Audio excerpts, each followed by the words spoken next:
A gente está vivendo agora no Brasil um momento em que, por razões diversas, por razões amplas, Bolsonaro e Lula estão mais próximos do final de suas trajetórias.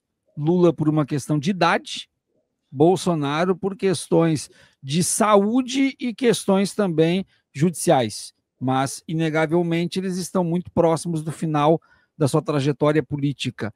O senhor acha que isso pode demarcar o final de uma era também, de uma etapa também no país? Ou o senhor vê nomes substituindo os dois nessa reta final, a ponto de manter essa mesma divisão de forças? Olha, eu tenho observado isso, né?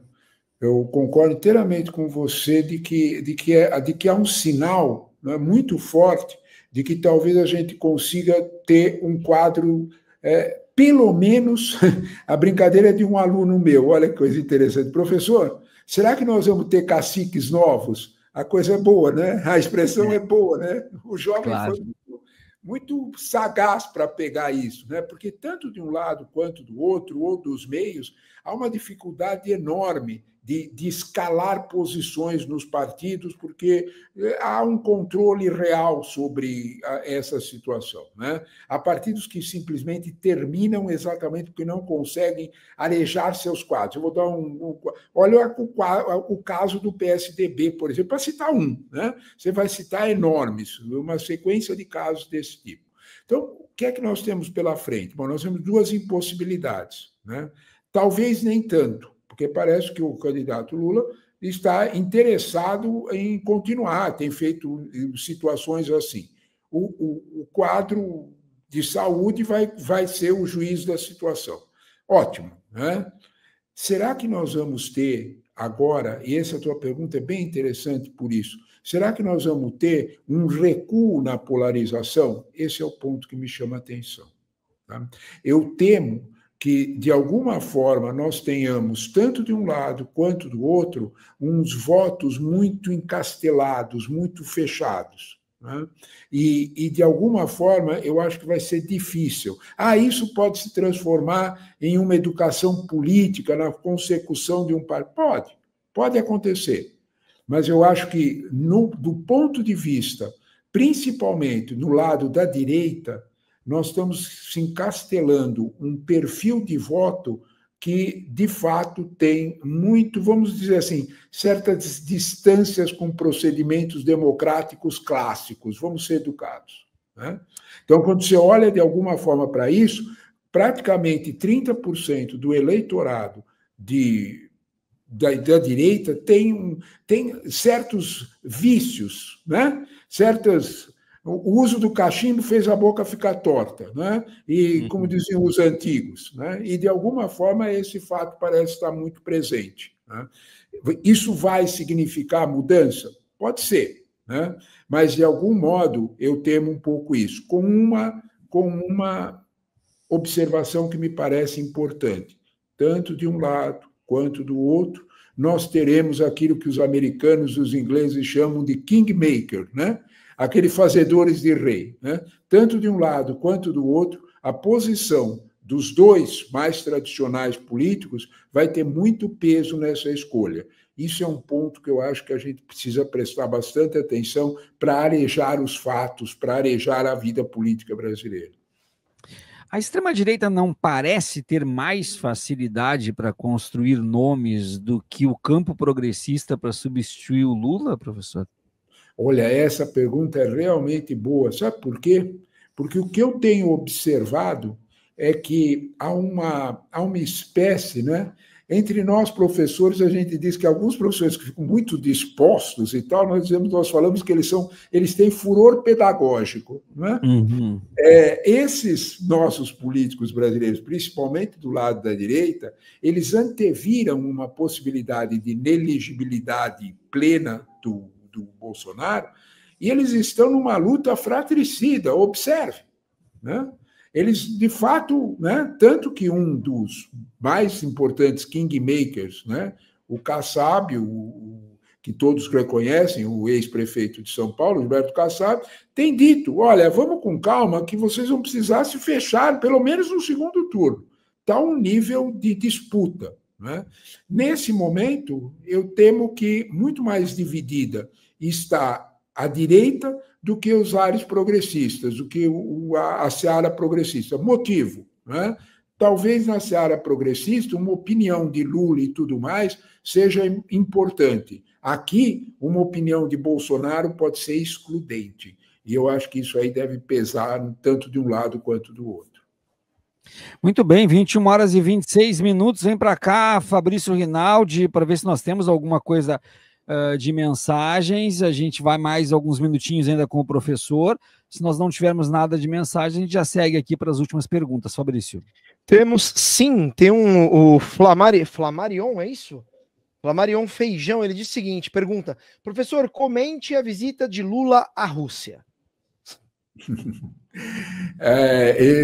Essa pergunta é boa, porque essa pergunta, na verdade, levanta uma questão que é interessante, não é? Qual é o poder efetivo hoje da Rússia?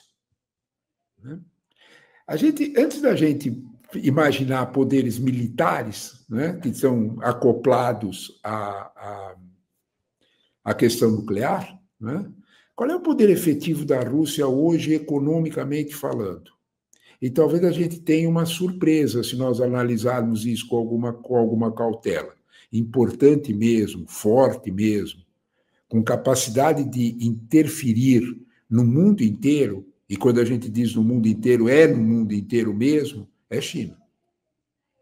A Rússia hoje, há uma expressão que está se consolidando nos analistas internacionais, Fabrício, que é de que a Rússia está ficando cada vez mais como uma espécie de junior partner da China. E isso pode ser verdade. Por quê? Não só porque ela depende concretamente, não é, de que, se as sanções permanecem, que a China seja o grande comprador de petróleo com preços reduzidos. Não é?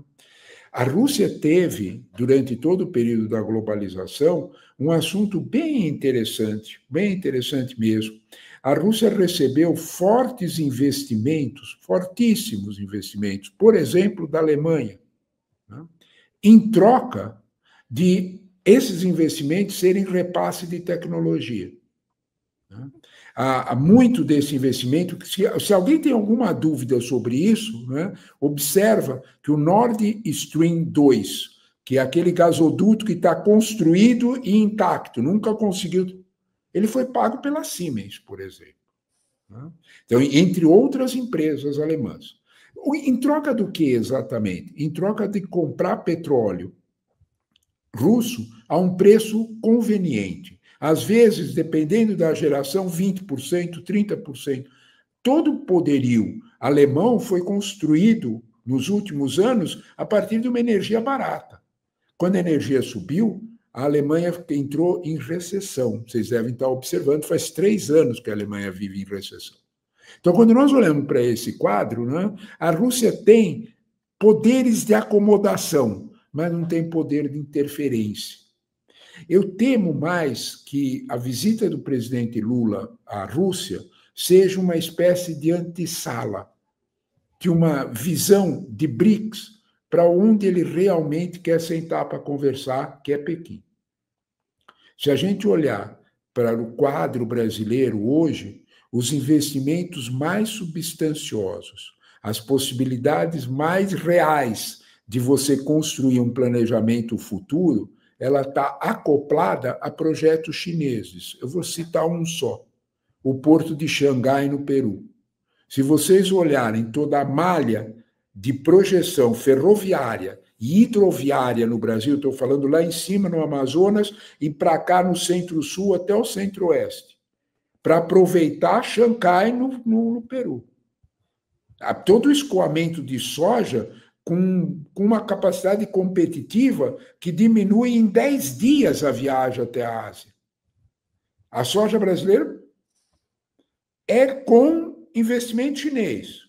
O que basicamente Lula vai fazer lá é consolidar essa posição e deixar bastante claro para a China que nós temos limites nesse processo. na Rússia, talvez ele seja apenas uma antessala, né? Em que o Brasil quer projetar alguma participação em um possível processo de negociação na Ucrânia. Isso nos interessa. Por que nos interessa? Na possível reforma da ONU que virá, ela será impossível de ser mantida do jeito que está. Nessa possível reforma da ONU, a Economist fez uma matéria anteontem mostrando que a ONU pode, em alguns meses, ficar sem dinheiro.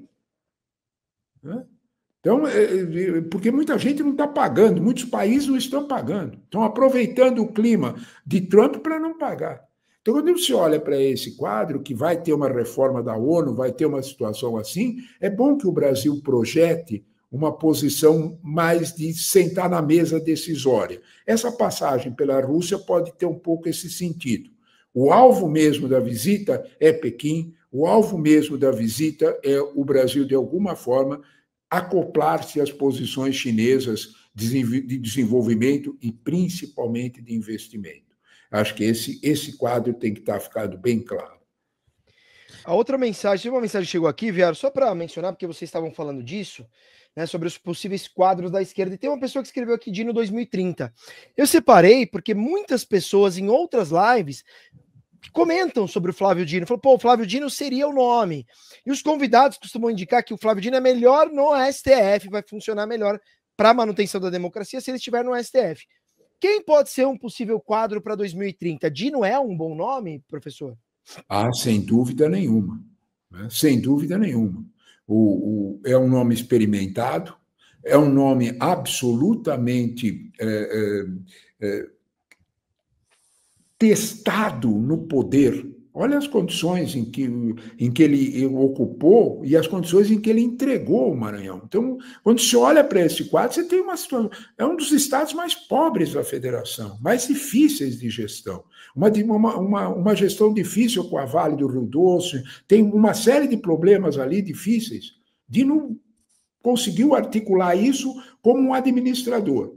Na sua função com toda a herança que tem de juiz, é evidente que isso tem o seu peso. Né? É claro que no Supremo, hoje, ele vai jogar um papel muito importante, né? De talvez recuperar uma consciência crítica que o Supremo brasileiro teve e que as aposentadorias colocaram. Não foram substituídos, vamos usar desta forma, não foram substituídos à altura. Né? Então, sem citar nomes do Supremo, que todos sabem de quem eu estou falando. Né? Pessoas assim que eram garantidores de uma democracia, de uma atitude democrática, cumpriram a sua etapa até os 75 anos e depois os herdeiros dele não ficaram com a mesma contundência. Dino é um exemplo desse. Né? Então, eu vejo que isso é um quadro difícil. Mas é a pergunta do Viário. Né? Talvez, se a gente olhar para isso, talvez a gente possa olhar para essa substituição de nomes nos dois lados, uma substituição que pode oxigenar a política brasileira, até mesmo nos estados e municípios. Porque, Viário, o domínio dos caciques, ele opera mais nos municípios e nos estados do que é só uma cópia, né? Então, quando a gente olha para isso, de alguma forma, talvez seja uma injeção de ânimo importante. Né? Agora, a pergunta é uma pergunta difícil, né? Uma pergunta de to be or not to be mesmo. Né? Se é melhor deixar o Dino onde ele está, né? Com toda essa tradição que ele vai repor, ou aproveitá-lo pela idade, por uma série de circunstâncias, e principalmente pelo que já fez como administrador num estado difícil para funções executivas. A discussão central, meus amigos, eu acho que não está mais em nomes, meu caro. Eu acho que a discussão central que nós temos hoje no Brasil é saber o que fazer com esse parlamentarismo falso em que vivemos, em que o Congresso tem só os ônus e nenhum bônus das decisões. Emendas parlamentares é só um primeiro passo do orçamento impositivo. A reforma tributária é uma casquinha pequena. Seja qual for o presidente, e aí eu aposto, progressista ou mais reacionário, tanto vai fazer, o Congresso vai ser mais ou menos o mesmo perfil e vai ser bastante difícil a convivência. Houve uma desidratação do Poder Executivo. Talvez uma figura como o Dino possa capitanear um reequilíbrio das coisas, de que o Congresso não fique com o poder que ele tem, se o regime for presidencialista. Se o regime for parlamentarista, tudo bem, mas aí o Congresso fica com a responsabilidade de também gerir a realidade executiva, não só impor gastos que às vezes não são os melhores.